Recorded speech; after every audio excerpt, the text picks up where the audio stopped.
Olá, meus amigos, tudo bem? Meus amigos, deixa eu contar uma história para vocês. Espero que vocês tenham paciência de assistir esse vídeo, pelo menos até a metade, para você poder entender a história que eu vou contar para vocês aqui.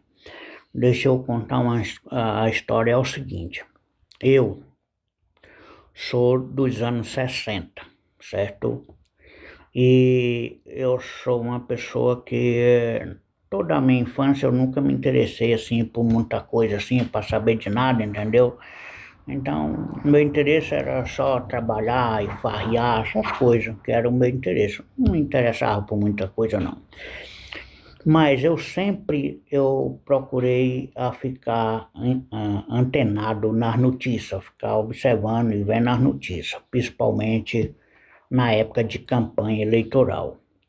Então, o que que acontece? De 1985, que começou uma história relacionada ao Lula, né? Ao presidente Lula.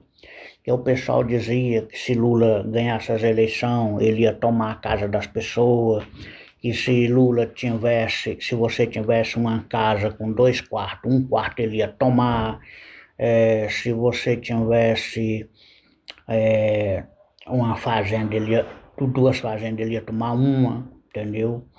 E que se ele ganhasse, ele ia fazer banheiro unissex nos colégios. Se ele ganhasse, o Brasil ia se tornar uma Cuba. Se o PT ganhasse, ele ia, ele ia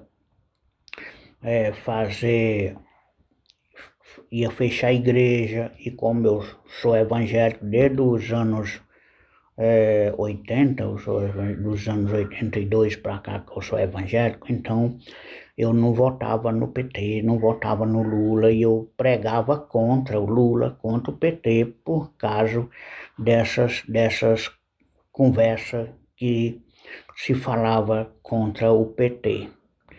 E aí, o que que acontece? Aí Lula participou de todas as eleições que teve de presidente, ele participou e ele perdeu.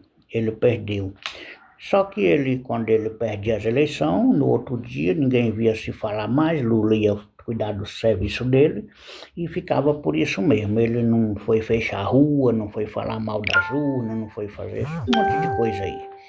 Então, o que que acontece? E eu sempre pensando e observando. Aí, o que que acontece? Aí Lula ganhou em 2002, assumiu em 2003. Aí Lula tirou 2 mandatos dele, primeiro e segundo mandato dele. E aí ele não fechou a igreja, ele não fez banheiro unissex em colégio, ele não tomou casa de ninguém, ele não tomou um quarto da casa de ninguém, entendeu? Ele todas as coisas que as pessoas falavam que Lula ia fazer de ruim, ele fez de bom. Porque disse que ele ia fechar a igreja, e aí foi o contrário. Ele criou a lei da liberdade das igrejas, entendeu? Você vê que de 2003 para cá, no mandato, se você observar o tanto de igreja que foi aberta hoje, em cada rua tem igreja, entendeu? Agora já tá fechando algumas, porque veio um outro aí que bagunçou as igrejas evangélicas. Mas é isso aí. Então, eu fui observar e vi que tudo o que falavam do Lula era mentira. E agora, por esse motivo, agora no terceiro mandato, eu vim votar nele e eu fiz umas pesquisas e descobri que tudo era mentira. Muito pelo contrário, tudo que nós temos hoje, SUS, mais médico, farmácia popular, Brasil Sorridente, um monte de coisa aí criado no governo do PT. Por esse motivo, hoje eu me arrependo de não ter votado no PT desde o início, entendeu? Porque é o único que trabalha para o povo e para o Brasil. Estamos juntos e vou continuar fazendo L agora. Porque agora eu sei quem estava mentindo e quem estava falando a verdade. Beleza?